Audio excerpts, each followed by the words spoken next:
each other's needs to prefer. For it is Christ returning. This is that marvelous servant King. He calls us now to follow Him, to bring our lives as a daily offering of worship to the servant King.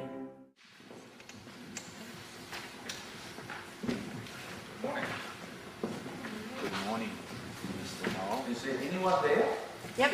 Good morning. Good morning. That's a fantastic echo too. I just want to say thank you for the Bible reading, because in many ways I could almost say goodbye now, because there's so much in just what was there.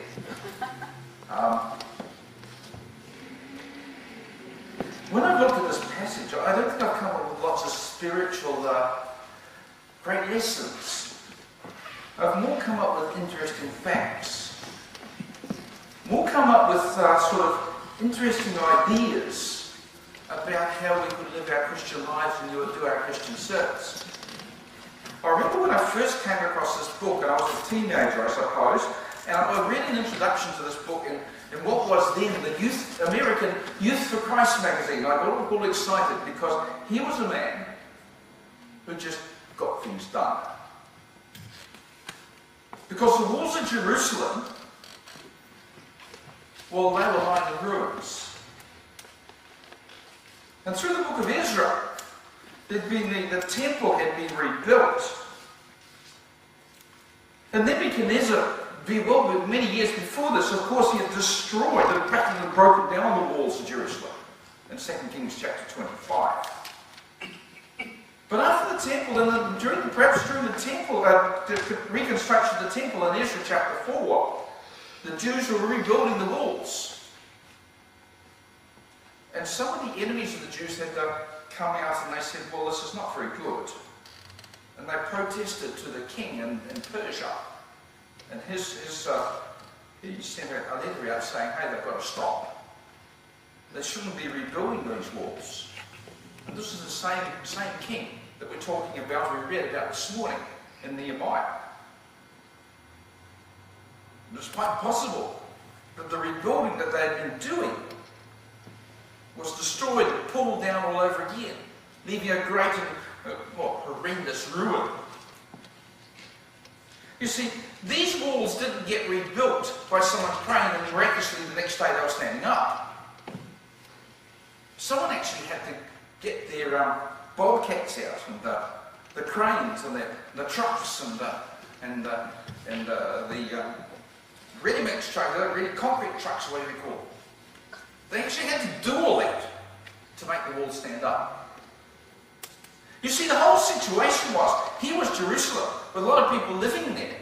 They'd been dragged off to Babylon by Nebuchadnezzar. And then they were allowed to go back in trickles back to Jerusalem, and they started to rebuild their lives. But the walls had fallen down. Now, I don't think we can perhaps understand it very well today, because I've got a little garden fence, but that's about all I've got. And if a couple of soldiers walk down the road, they just kick it over. But in that time, a solid wall around the city was absolutely necessary for the protection of the people, for the protection of the populace. Absolutely necessary. But after all that rambling, let's just talk about Nehemiah. Who was Nehemiah? Well, he introduces himself in the last verse in chapter 1 as the cupbearer to the king. Well, that doesn't sound very good. Wandering around with a weight with a tray with a couple of cups on it. But it's actually quite a responsible position. You know, one of the cupbearer's duties was to choose and to taste the king's wine to make sure it was not poisoned. Now, that sounds a bit of a scary job to me. And I suppose, in some ways, it brings out a bit of the sense of the question that the king asked in chapter 2, why is your face so sad? I suppose a wee bit of the logic behind that was that if your face is sad, maybe you've just had a mouthful of poisoned wine and I'm going to get it next. Maybe. But the need for trustworthy court attendants is obviously very clear from the history of Persia, because of the intrigues that characterised the courts in those days, and even the father of the current king. Now, I'll never get his name right, Erskine or something like that. But his father was killed in his own bedchamber by one of his courtiers. So the need for trustworthy court attendants was critical. So therefore it can be assumed that Nehemiah had to be a man who enjoyed the unreserved confidence of the king and held a position of power and honour, because his proximity to the king gave him insight into the king's ways, as well as into the affairs of the empire. The cupbearer was not only the one who tested the wine, but he also served as the king's advisor and chief supporter, and therefore enjoyed a position of luxury and authority. But then I start wondering and thinking a wee bit too, that he was Nehemiah, and what was his background? Well, I've written down he was a young Jew. I'm not quite sure how young he was, but he was a foreigner. He wasn't of the Persian, hierarchy or aristocracy. He was an outcast. He was a Jew. He was one of the conquered nations. And here he was in this position of authority and high trust. So therefore, I have to conclude, he must have been a very special person. And I like to comment. At this point in time, he was potentially happy and relaxed in his lot in life, what he was doing, who he was, etc. We could conclude, or we could say, that he was settled and secure. He had his own mansion. He had his own good income. He had his own superannuation fund. He had his own servants, etc., etc. But all of a sudden, something happened. You know, there was no reason, I don't think, for Nehemiah to ask the questions about the needs of the people in Judah, or people hundreds of miles away from where he was living. But, well, it was his brother, Hananiah. And even though Nehemiah was well entrenched in the Persian courts and all that's going on, he was still a Jew. He had Jewish parentage, Jewish heritage, Jewish religion. But it really was his brother, so why not some polite questions about his brother and his trip and his adventures and that sort of stuff. And so he meets his brother in chapter 2 in chapter 1, verse 2. And the words are, and I questioned him about the Jewish remnant that survived the exile, and also about Jerusalem. I think he received a report he wasn't quite expecting. Or something just doesn't quite gel here. Because there is even a report in two parts about Jerusalem, and in verse 3 we see that the survivors there were in great trouble and disgrace. And if we read further on in the book, they were basically facing famine. And also, the walls of Jerusalem was broken down, and the gates burned with fire, and as I said before, the city was defenceless. Perhaps Nehemiah had never visited Jerusalem. Perhaps he couldn't see himself being personally involved, but because of his heritage, because of the person he was, he found himself involved. But then I struggled too with Nehemiah's reaction. It was a simple question, and as I said, perhaps made out of politeness or friendliness to his brother, but it turns his life upside down. It really rattles his cage. And how did Nehemiah react? And as we see in verse 4, he sat down and wept. And also for some days he mourned and fasted and prayed before the God of heaven. It really did rattle his cage. All of a sudden he wasn't that relaxed courtier anymore. The one with the privileged position.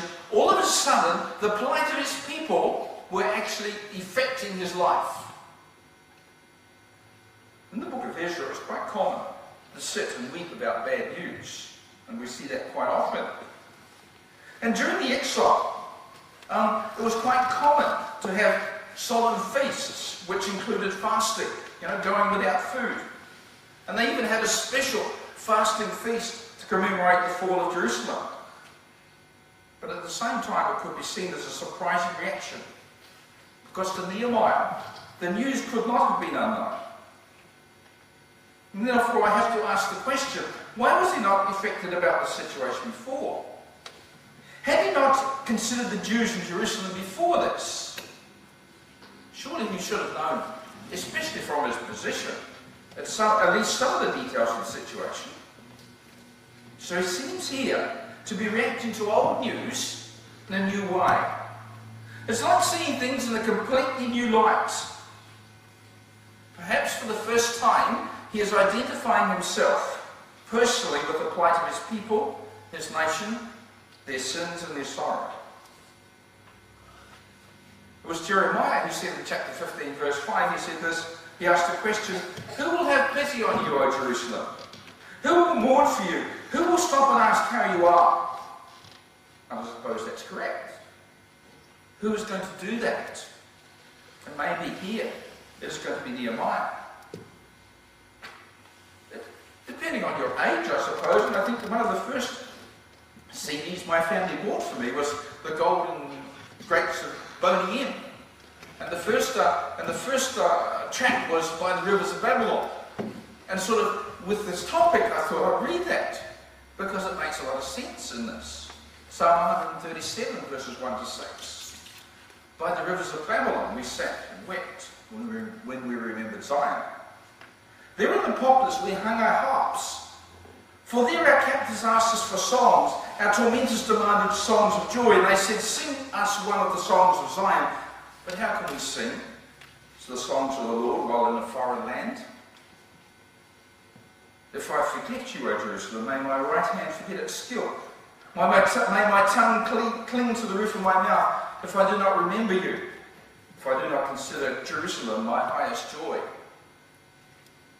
You know, the captives were saying, come on, get your harps out, give us a song, we'll dance in the streets to it. And they're saying, well, how can we sing the songs of Jerusalem and our heritage when our city is destroyed, when we are captured in this foreign land?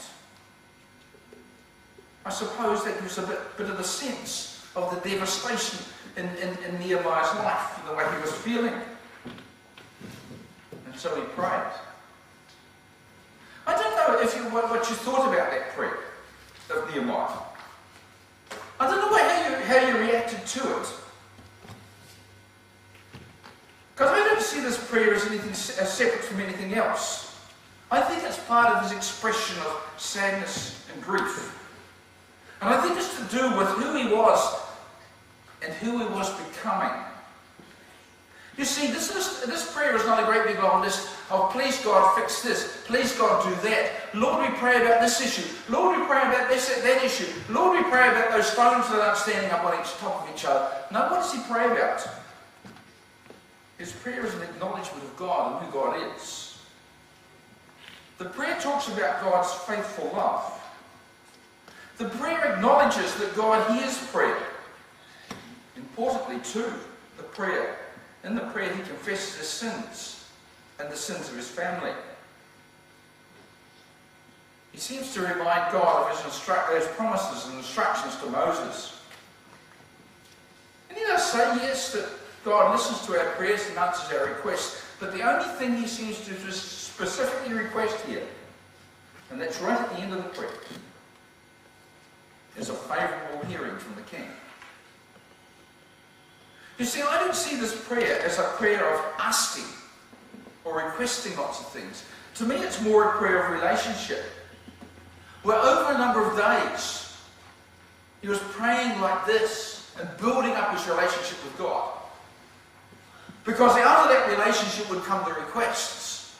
Out of that relationship, God would answer. Because this wasn't a one-off prayer. I believe it's an example of how we've been praying during the period of 4 months between chapters 1 and 2. Between the time when he heard the news from his brother until the specific audience with the king.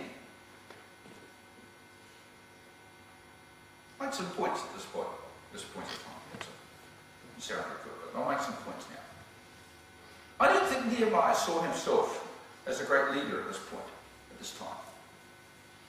He didn't resign from his job, sell his house and his car and all his superannuation and go shooting off to fix up the walls of Jerusalem. He spent his time in preparation and prayer really of acknowledgement of God, and confession on behalf of himself and his people. And in many ways, this was his preparation for the task in front of him. I suppose an observation would be that this is another case of feeling inadequate and not being able to do anything about the problem. Have you ever felt that? The problem is there. There's nothing we can do about it, whatever that problem might be. And so we come on to chapter 2 with the audience with the king. I think it's fair enough to conclude from the events of chapter 2 that the king has a special interest in Nehemiah, his assistant, his cupbearer. And during chapter 2, it would seem to me that the king is very patient with Nehemiah. But Nehemiah knew his position. And even though he seems to be a favourite of the king, he could not and he would not have rashly blurted out his request. You see, for Nehemiah to be able to do anything about anything, he would require the support of the king of Persia. So the big question was, how was he going to get the king to agree to release him? As for what period? And what about the resources that he would need? Therefore, I believe that during the part of the preparation of Nehemiah was regarding this was, yes, the prayers that he prayed, yes, the time he spent in prayer, but also in preparing his mind with the possible responses and answers to the king's questions and objections. Do you ever do that? I do it quite often.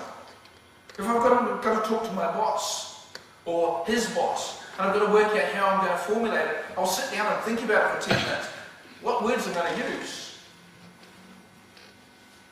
I think one of the big lessons I learned, and it was about 12 years ago when I was working in London, and I was working with a consultant who, I had part of my time, was a South African. His name was Michael Gearing.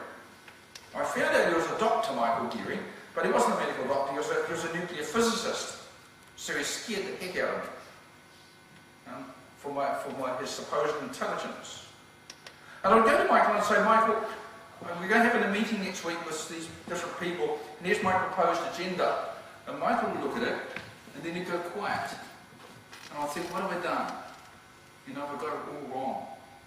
But all he was doing was slowly going through the different points in the agenda, trying to work out what might happen in each case. And what were the options if it went off the rails, and how we could pull it back on the rails and get everything working right. You know, he was preparing his mind and working it through. And I think that's the sort of thing I believe that Nehemiah was doing. He was working out how he was going to talk to the king, what the possible questions would be from the king, and what would be his responses. And so 4 months later, the king's question, why does your face look so sad when you're not ill? It was almost a disaster right up front. Because no matter what one's personal problems were, the king's servants were expected to keep their feelings to themselves and to display a cheerful disposition before him. And so Nehemiah, knowing what was required of him, was, as verse 2 says, very much afraid.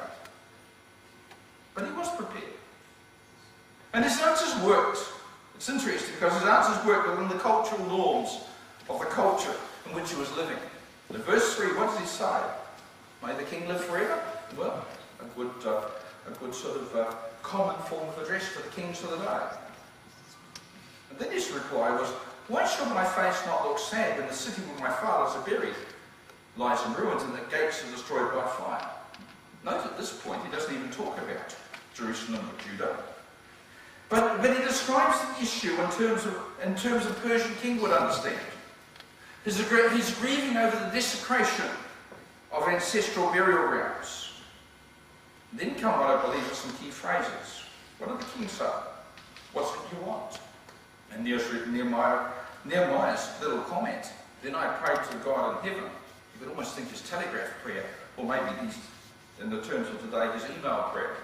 Just very quick directly to the point. You see, Nehemiah had been planning his work carefully. So he was able to give the king satisfactory answers. Then he wanted to sort out permission to go, the timing required, and the resources required. And Nehemiah had been working it through very carefully. He knew exactly what he wanted. And the point here, I think, is that prayer and concern can never be substituted for clear thinking and adequate organisation. We cannot, of course, do our clear thinking or adequate organisation without the prayer. But we cannot just pray and expect it all to fall together. Let's note that Nehemiah was very much afraid, but he was also very much prepared. Now we read also toward the end of chapter 2 about the inspection of the task and the agreement to proceed. How Nehemiah went out with his horse and a few men to inspect the walls, and he couldn't even get through part of it. It was just such an absolute mess. And what happened at the end when they got back and sat down and talked to the leaders in Jerusalem, they said, "Yep, let's start rebuilding. Let's do it. For what you've told us, let's do it." And so the task progresses, and we didn't read chapter 3, but chapter 3 is a whole interesting list of all the different people who are doing lots of different things on the wall. And this family who lived here in this house were doing that section. And this group who lived in this house were doing that section. And this group who lived in this house were doing that section. And this group who lived in this house were doing that section. And you read right through chapter 3, and that's what was happening.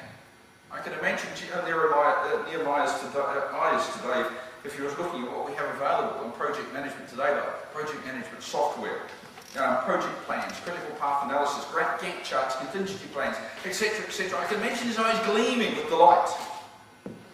Although I think to a certain extent he may have lost a bit of patience with a too structured approach. He just wanted to get it done. But he did use people. He did use people. And as we go through this, if we were to read through this chapter, we'd see an incredibly impressive division of work. Both sexes were involved. The man and his daughters, and sons. The leaders were involved. The nobles. The priests were involved. People working close to the house. So that was the bit that really interested them. If my house is here, I want to make sure the wall there is correct and strong and it's not going to fall over if a fox runs into it or someone kicks the football against it. Some people seem to be willing to do extra work.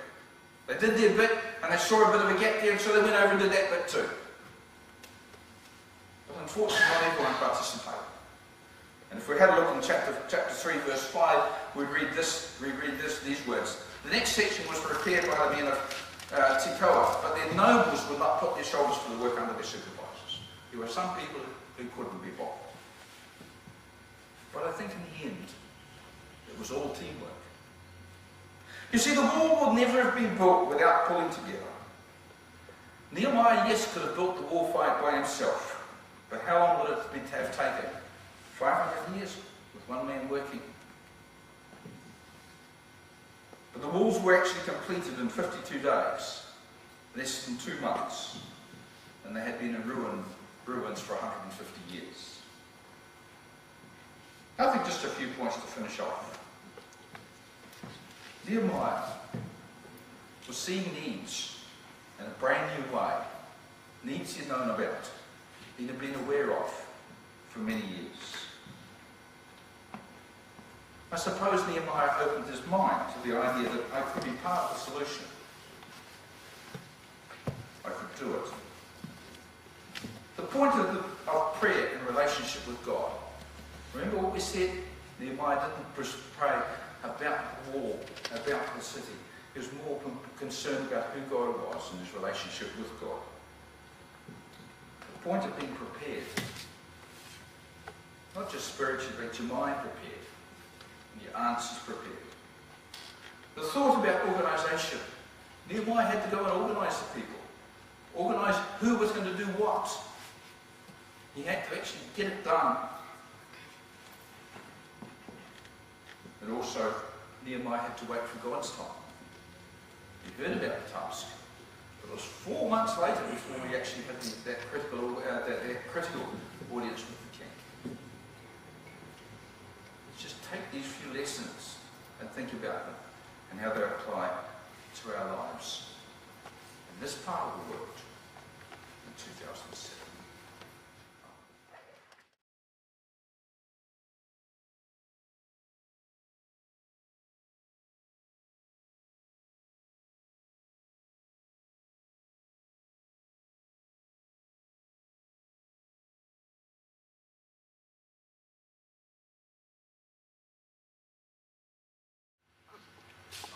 Let's just pray.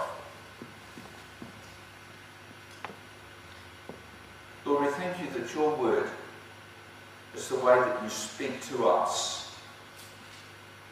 That your Holy Spirit takes the word of God and applies it to our minds, and more specifically to our hearts. And we pray this morning that as we just consider your word a little bit more, that you'll make it real and living to us. In your name.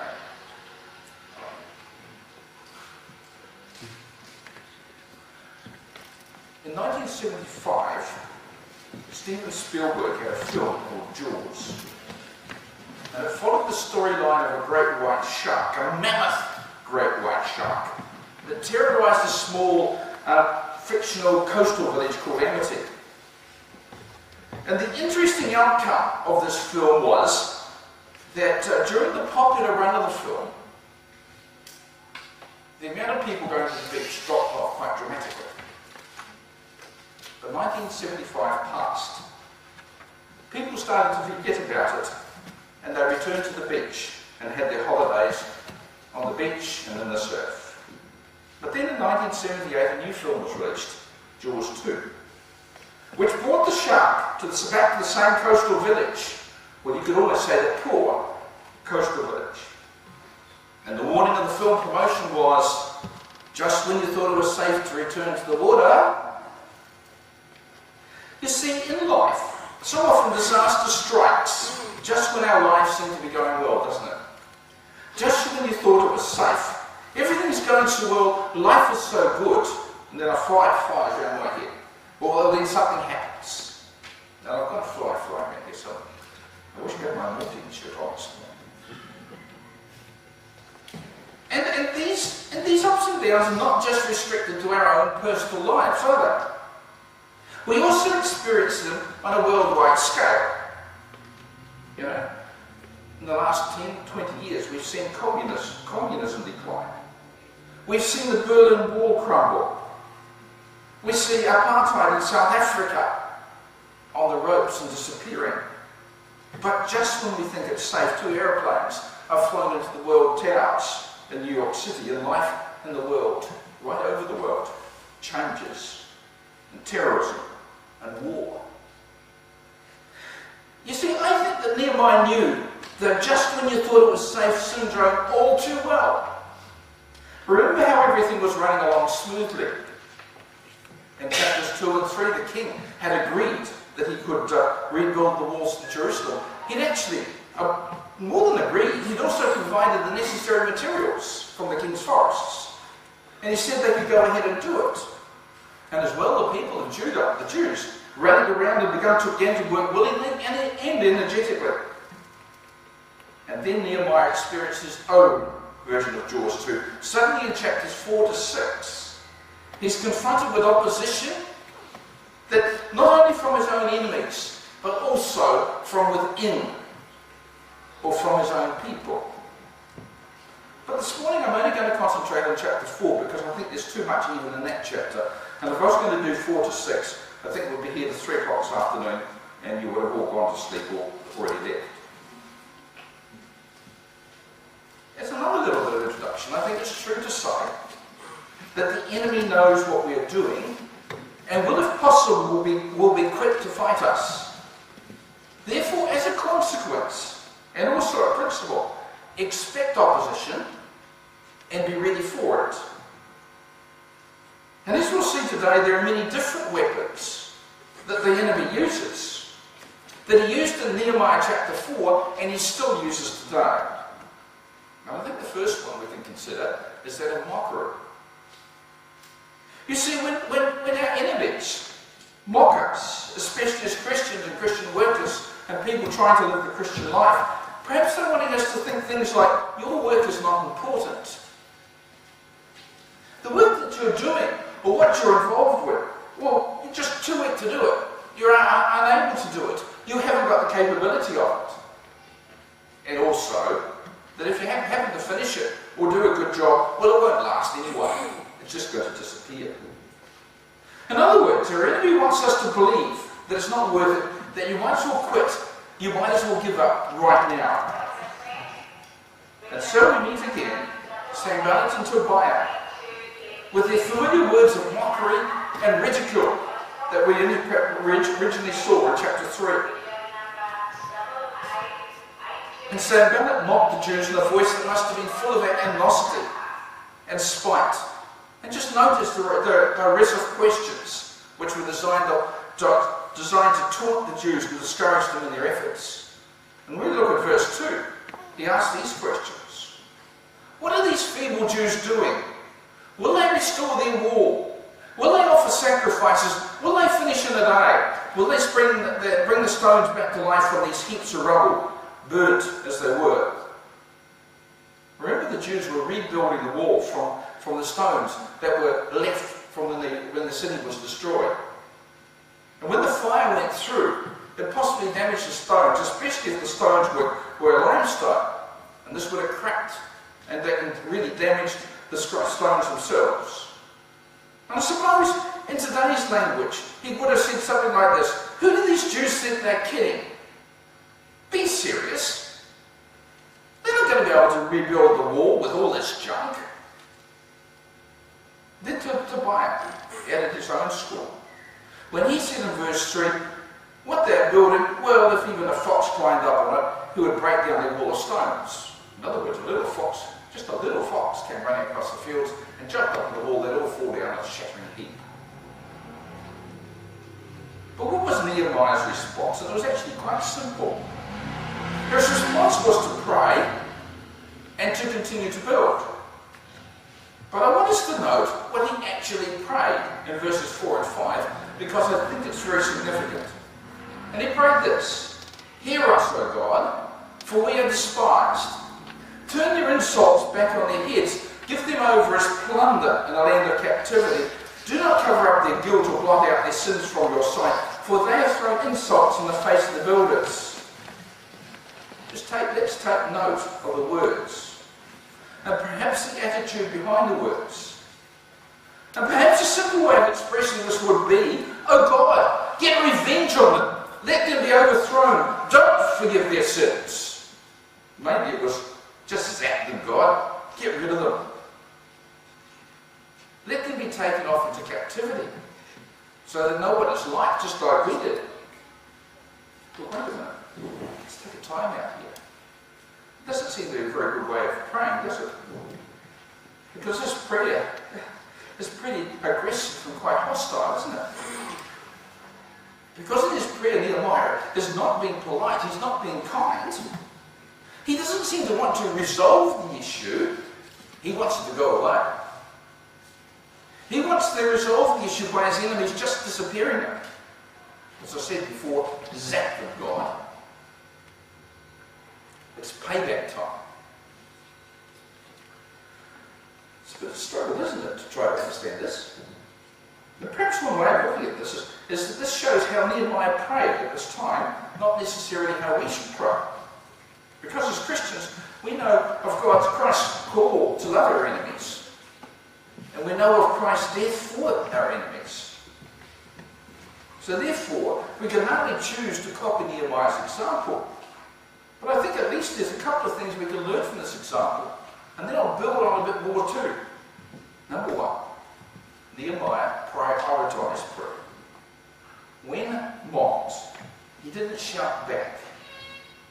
He didn't get in the face of his enemies or the mockers and yell and scream. And we have to admit that in times of conflict and criticism, Prayer does not top our list of priorities, does it? We're tempted to plot a counterattack.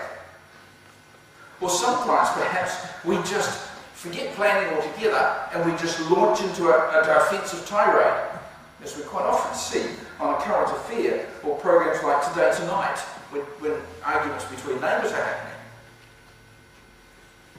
And yes, we admit that Nehemiah may have spoken in an unneighbourly manner, but let's remember, at least he did that in conversation with God and not with Sanballat and Tobiah. And the second point here is that Nehemiah prayed honestly. He told God exactly what he wanted, with startling honesty. Which of course is, I think, in startling contrast to our carefully edited prayers that say nothing offensive or embarrassing. But our pretense of civility doesn't fool God at all, because God knows exactly what we're like. God knows exactly what our hearts are like. And a comment here is that by screening everything that we say in prayer, perhaps we miss the vitality and transforming power of honest conversation with God. But I want to follow on from these thoughts and build onto them. Because we all meet and we all come across people who feel deep disappointment with God. Why has God let me down? Why hasn't God helped me get a job? Why didn't God save my marriage? Why is he letting my father suffer? And we hear them vent their anger or their hurt in tears or desperate voices, yet in prayer, even in private, they mask their disappointment and anger, saying stoically, "Let your will be done." And I'm talking here, I think, more about our private conversations with God. But that phrase, "your will be done," no, that's not really what they do want. And nor does it communicate their true feelings to and about God. Sometimes it might be better just to sound off to God a wee bit in frustration. Which of course would be much better than screaming at your tormentor. Well, talking to God honestly and saying to him things like, "God, I really am depressed. God, I've had enough. I'm at the end of my tether, I can't stand anymore." Or really getting down to it, "Are you really there, God? I feel that," and I've heard this said, "I feel, God, that you're quite useless. You're not even answering my prayer." And have you ever had that sort of thought? And I guarantee we have, although we don't want to say it out loud and we don't want to admit it to anyone else. As I said, I'm talking about private prayers. I don't think it'd be very good to, in a public forum, say, "My neighbour's bugging me, Lord, zap him." But perhaps that's how you're feeling. And God knows what you're thinking anyway, doesn't he? So how can I say, "Your will be done," when really I know the outcome that I really want? And what I believe the solution to the problem is. So a statement I'll make here is that only when people learn to tell the truth in prayer, no matter how unattractive the truth might be, when they will enter into a genuine, intimate relationship with God. If I'm willing to tell the truth to God, then he's obviously going to relate to me a lot more, isn't he? And don't we see this forthright, very perilous honesty coming through the Psalms over and over again, when the psalmist said, "I've had enough. I'm at the end of my tether. I can't take it anymore." Right through the book of the Psalms.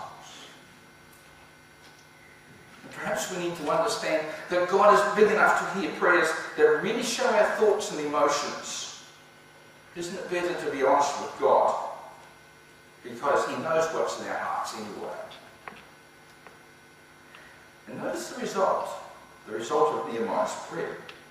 And although he prayed that his enemies basically would be zapped and taken away, but in verse 6, the result was, "And so we rebuilt the wall till all of it reached half its height, for the people worked with all their hearts." It seems that Nehemiah's prayerful response achieved its purpose, because the workers continued to work until the wall reached half its height.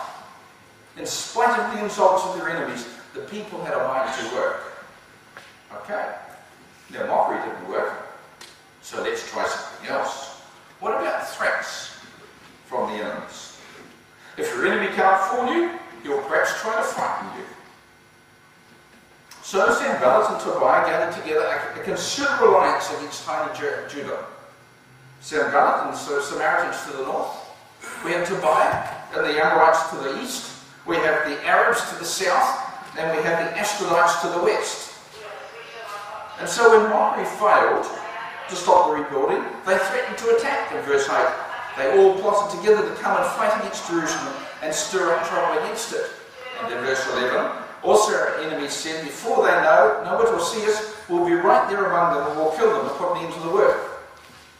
I think it's quite clear they didn't actually intend to take control of the city, but merely to create confusion and to stop the work, and cause the work to cease. And then the Jews in the undefended city of Jerusalem would never be a threat to them. They would always control them. So therefore, what was Nehemiah's response? In verse 9, but we prayed to our God and posted a guard day and night to meet this threat. Note the double action here, please. Again, Nehemiah responded by praying, but that wasn't all. Also, they posted a guard day and night to meet this threat. They didn't just pray and say, your will be done, and then in peace and total faith in God's protection, go off to sleep. And the illustration I thought about this morning was, if my house is on fire, I don't pray about it and then go off to bed. I drag my wife downstairs as fast as I can and get out the front door, or the back door, or whichever way we can get out. I remember many years ago when I was 21, and that was many years ago, living back in New Zealand in the coastal city where we lived. I was living with my parents at the time. Behind our house was a great big joinery factory. And it had just been part of our lives for most of our lives. And then one night, about midnight, I had a bang on the door and the joinery factory was on fire. And I could saw with the sheets of flame that were shooting out across the top of our house and their neighbour's house. I heard later that the fire brigade, when they arrived, they thought that about 4 or 5 houses would just go up in smoke. Now, I think my father would have prayed. I was chasing my mother down the road because she was in panic and crying, and talking to the neighbour's house. My father got outside with his little garden hose and was wetting down the back of the house. And I think that was his little actions of doing that. It looked pathetic when I saw the photo of the paper the next day. He was standing in his pyjamas, wet with his garden hose. It looked absolutely pathetic. I was embarrassed. But I'm pretty sure that just that simple action of doing that meant that, well, the back of the house was scorched and a few burnt boards. The whole back of the house didn't get burnt down because he did it. He prayed and action. You see, this is a clear combination in Nehemiah's case of prayer and watchfulness, the blend of faith and action. You see, I think even now, and look at my time's racing away, I never quite know how long I'm supposed to speak for. I'm going to race to this next bit, but I'll cut one of this. I'll race to the next bit. And what was the result? In verses 10 to 23, I reckon the result was weariness on the part of the workers, and it all became too much for them, and there's also fear. In verse 10, meanwhile the people of Judah said, the strength of the labourers is giving out, there's so much rubble that we cannot rebuild the wall. You know, the word of the script was, everyone's getting too tired. All this rubbish is getting in the way. It's just too much. And just remember at this point, the wall had been built up to about half its height. So the guys weren't just grabbing the rocks and rolling them into the foundation. They're actually having to hire the crane and lift them up into place. No, actually have to somehow get them up into place manually.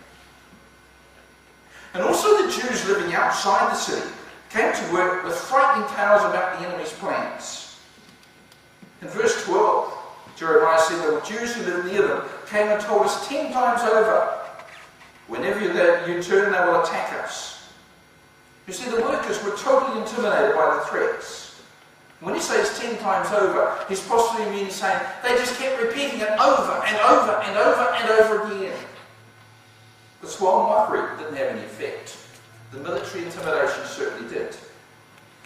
And so Nehemiah was confronted with the discouraged populace, menacing neighbours, and innumerable complaints. And it's very interesting what he actually did. Verses 13 to 15, we read this. Therefore I stationed some of the people behind the lowest points of the wall, posting by families with their swords, spears and bows. And after I looked things over, I stood up and said to the nobles and the officials and the rest of the people, don't be afraid of them. Remember the Lord who is great and awesome, and fight for your brothers, your sons, your daughters, your wives and your homes. And when our enemies heard that we were aware of their plot and that God had frustrated it, we all returned to the wall, each to his own work. And Nehemiah showed the military force he had. He got everyone out, fully armed and ready for battle, because he was not going to be intimidated. And you can see how Nehemiah reminded the people of God, of God's presence and God's power. But he did say, we're not just praying and then going off to bed. Because it's quite possible that you guys who are building the wall, you're going to have to fight. You're quite possible. It'll still come to that. And he expressed it in very emotional terms and related it back to their families. And note in verse 15, when our enemies heard that we were aware of their plot and that God had frustrated it, they all returned to work. Nehemiah was amazing. He just wouldn't back down. Yes, he prayed. I agree he prayed. But he continued to act. And verses 16 to 23 outlines some of Nehemiah's ongoing preparations. Because half of Nehemiah's servants stood guard while the others worked. The builders bore arms while they laboured on the wall. They had a spear in their hand or a sword at their side. He developed a long-distance communication system. It was really just a trumpet, but it must have worked if necessary. And the workers camped in Jerusalem overnight in order to protect the city. And it even indicates in verse 23 that Nehemiah and his fellow leaders stayed with the workers. They suffered with them. So how did the Jews respond to the threat against their welfare? I think it's true to say that after praying, they prepared for battle. As verse 6 states, the people had a mind to work. A commitment that's illustrated vividly throughout the rest of the chapter. But they were mocked, they were threatened, they were discouraged. And the labourers certainly wouldn't have found it pleasant to work all day encumbered with weapons at their side, nor would camping in Jerusalem have been a privilege. It would be much easier to go home to their comfortable beds. But in spite of all the difficulties, the wall continued to rise. And there were more difficulties and more issues in the following chapters, both internal and external. But by the end of chapter 6, the walls were finished, and the gate was hung, and the defences of Jerusalem were complete. Let's pray.